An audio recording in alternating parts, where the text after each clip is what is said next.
welcome back. Alright, so I know that today you're expecting Gear Pack, but Gear Pack is back up to their old tricks where they send the box like after they charge you for the next month. So we don't have Gear Pack yet. However, we do have the Apocabox. So, and I think this is better than Gear Pack anyway, so, you know, because this has a lot more useful instructional items in it. Alright, so now I'm not sure if you remember, but I did mention that before they sent this one out, he did tease it with by sending us a link to a documentary, Tuktu, which is about Inuit lifestyle and how the Inuits used to live. So, and I don't know if this is particularly that particular episode, because it did just send me to episode 1, which was about making clothing out of like skins and stuff. So I don't know what's in this box, but I'm pretty excited. Now, I don't know if it's just that one or if it's referring to the whole series in general, but I'm hoping that it involves the whole series in general. And this box is just loaded with stuff with of how the Inuits used to live and stuff like that. I think it'd be a very interesting box here. All right, so let's open this up. Let's get into it. And I am still rocking this Gordon survival knife that came in the Harbor Freight box. This is actually a pretty good knife. I'm not gonna lie, for being such a cheap looking, horrible. I mean, it's not a good knife. Don't get me wrong, but this is a good knife.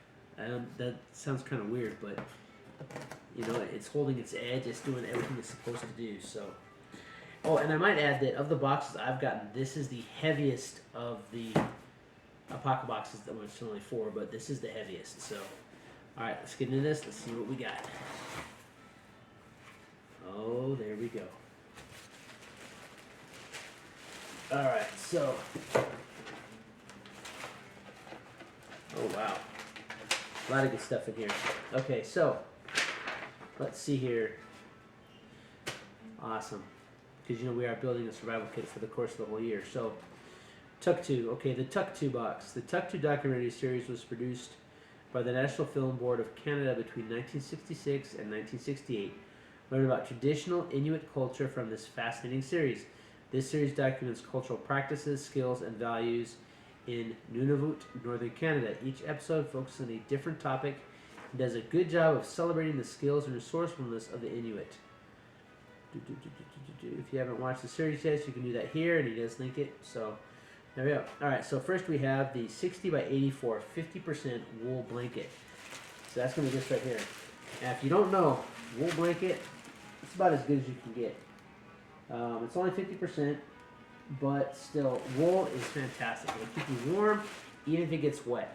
Now, I don't know about 50%. I'll have to look into it. But that's a really good item right there, especially when, you know, we're using this whole year as a way to build a survival kit, because that's going to keep you warm, that's going to protect you from the elements. So that's a fantastic item to have. All right, next up. One thing Tuktu and his family could have used is a good quality wool blanket. They're a critical piece of kit, not only for cold weather camping, but also for home emergencies. You can never have too many warm blankets. This is gonna be the third one I've gotten total. I got one with the winter bug out bag that I got, and I got one in just a regular box, the Spartan wool, and now this one. So that's 3 wool blankets, and they're right. You can never have enough. This 50% version is lighter weight than the whole full 100%. Which makes it more practical for taking on the trail. It's the perfect tool for a blanket chair, bedroll, or sleeping bag liner. We had to use a bigger box for this one, which is why the box is a little bit bigger. It makes sense. Okay. Next, we have the 6-inch splitting wedge, which is going to be this, I'm guessing. Which is a plastic splitting wedge. As though I touched a fellow split of driftwood, making parts and pieces for his ocean kayak, I couldn't help but think about how valuable a lightweight and durable splitting wedge would have used for campcraft. I've used many steel versions before, but never seen anything I've considered carrying with me. I finally worked out a manufacturer to make one from a lightweight plastic polymer, bright yellow, to prevent from being lost. So yeah, so there you go. We got a 6-inch splitting wedge. So I'll put this. I can pick up some wood, and we'll put that one to the test. That's for sure. All right. Next up, we have a 24-inch expandable metal bellows. So we've seen these before. We got one in the very same kit that I got the knife in, but this one has a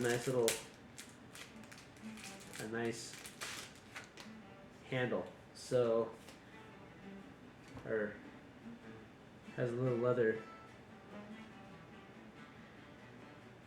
It might be leather, but it has a nice little handle there. The grips are the comfortable material that won't freeze your fingers in cold weather. It can also be used as a emergency straw or a coal burning tube. Yeah, so we got another fire bellows. That's pretty cool. All right. Next up, we have the Tuktu knife kit. So there we go. So this is gonna be one of the projects we're gonna be doing we're gonna be bringing to the channel. So pretty much, we got us a knife to make.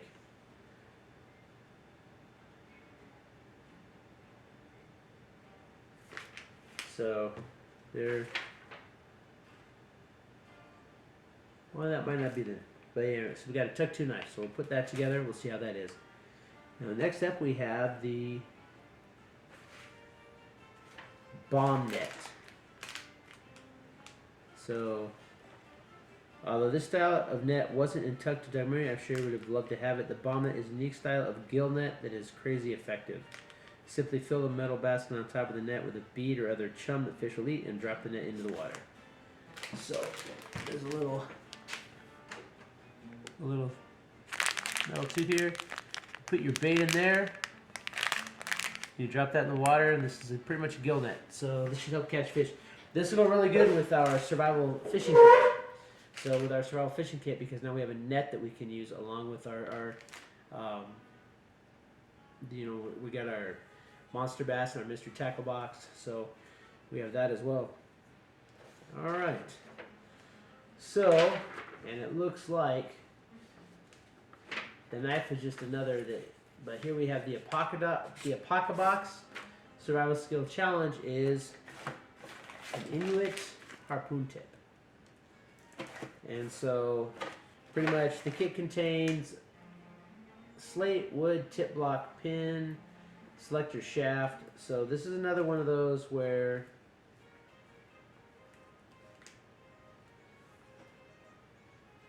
fit wood to point, socket hole. Nice. This is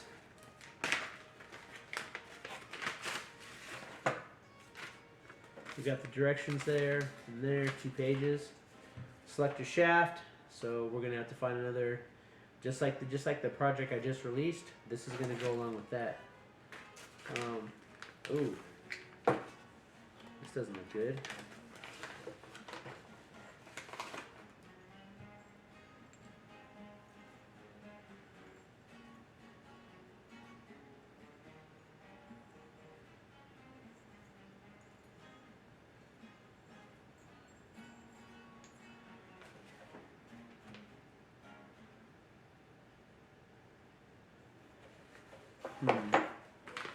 So it looks like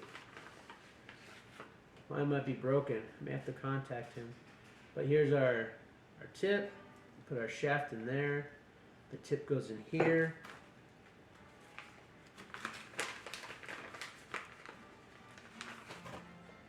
And then basically you got a pin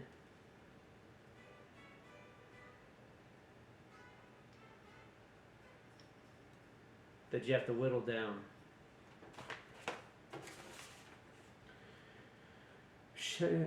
Whittle tapered point on shaft. So basically you whittle the point on there, and actually, you know what? The one I just made might actually fit this. I'm gonna go get it and we'll check that out. And then whittle or sand or scrape. Carefully shape wood tip to look like this.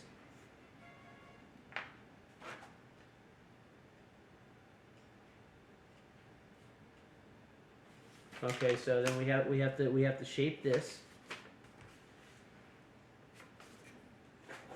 Now, thing is, this one looks like it might be broken, so I'm gonna have to look into that. I'm gonna have to contact Creek. The slate is tougher yet more fragile than you expect, and in fact, I think it's supposed to have a hole in it. Mark and bore hole.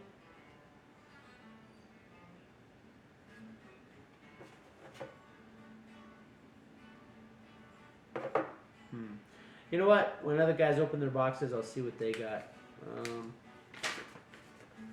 Harpoon continues. Safe chase will slowly files.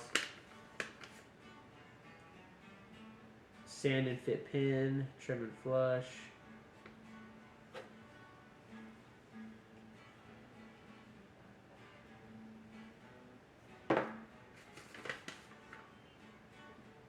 Slate tip makes a cool pendant.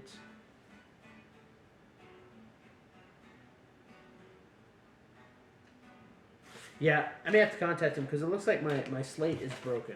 So I will contact Creek, and he's usually pretty good about replying. Well, someone is. It might not be him personally, but they're usually pretty good about replying. And so I'll send him some pictures, and I'll ask him if this is supposed to look like this. Because like I said, the slate came like that. You sat here first. I opened it. I unboxed it. My slate's in two pieces. I don't know if that's how it's supposed to be, but hey, I might use this video if if I have to show them. Hey, this is how it came. We got our pin. We got our tip. In fact, I'll be right back. And we're back. So let's see here. This is only made for the multi-gig.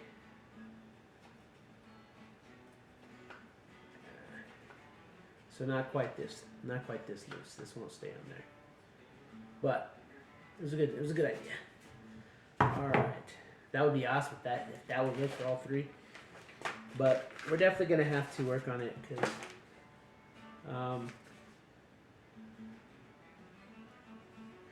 it's a fascinating looking harpoon tip. But again, my slate is really busted up, so I'll have to see if that's how it's supposed to be. If that's what I got, that's what I got. But we're definitely gonna check into that. So. Tuktu knife. Let's check this out. This is cool because this is just part of the box. This isn't like a. All right, so.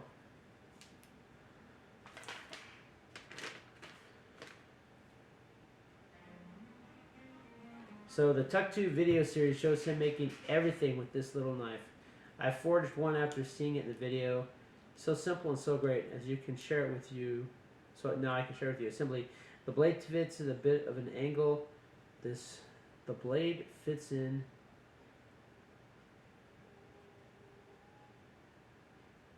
The blade fits with a bit of an angle. This rake is intentional. Okay. Flip for.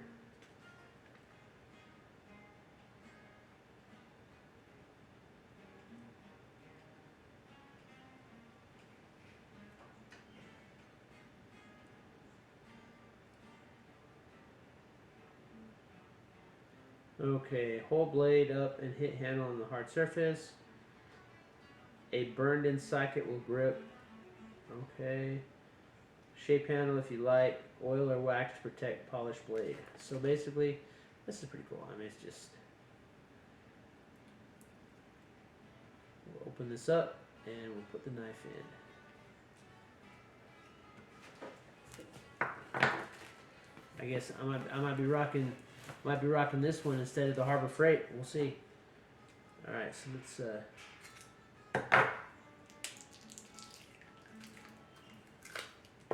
So there's the blade. Actually has a pretty nice little grind to it. All right, we'll get this tape off of it. Again, this is a pretty simple handle here. But the fact that it's so simple and yet it's so nice. So I might actually paracord it so it fits in at a bit of an angle. So just like that. Right?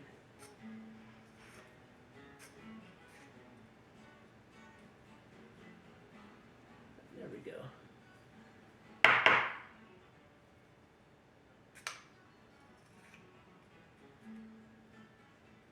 You have to wax it in there, but yeah, there you go. the Tuktu knife. It's a little bit wobbly. Let's see here. Like this.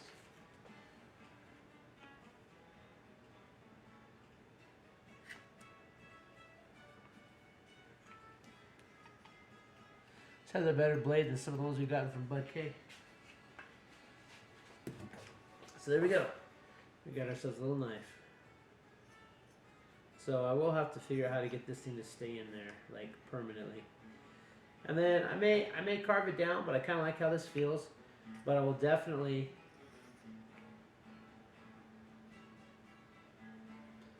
put some paracord on that. Put some paracord on there. That's pretty nice. Make a little sheath for it later. I actually have, like, my mom found the mallet for my grandpa's leatherworking stuff, and so I might be able to use that to fashion a knife sheath for this. So little sheath like that, just something a little small. But yeah, so there you are, the Tuktu knife. We got the Tuktu harpoon kit. We'll work on that. So not a bad box. Not my favorite, but I think that this is definitely some good stuff in there. Fire bellows it's always good to have fire bellows. So I'll put this in my fire kit. You know, and I like this. I like this handle because it, like I said, it's like padded.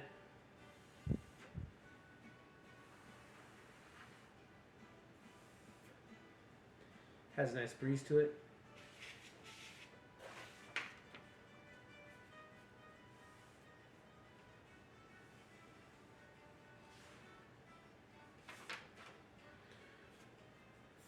So, fire bells. It's a good kit item. Tuktu knife. I'll have to look and see what this net is like. We'll take that out another day. Check that out. And then we got the splitting wedge. We'll work with that. And then of course we got this nice wool blanket. Love wool blankets. They are fantastic. So there we are. That's the Apocabox. The April Apocabox. The Tuktu box. And we're going to have to jam that in there good. I might put some wax in there. I think this isn't about wax, but we'll read the instructions a little better. But yeah, there's the Tuktu knife. I like that. You might see that in an upcoming video. See if I can do some work with that. There you go. Alright, if it's your first time on the channel, please consider subscribing. If you are subscribed, make sure you hit that thumbs up button for me. It helps push this video out to others. Hit that bell notification button. That way every time a new video drops, you'll get notified. And as always, keep prepping.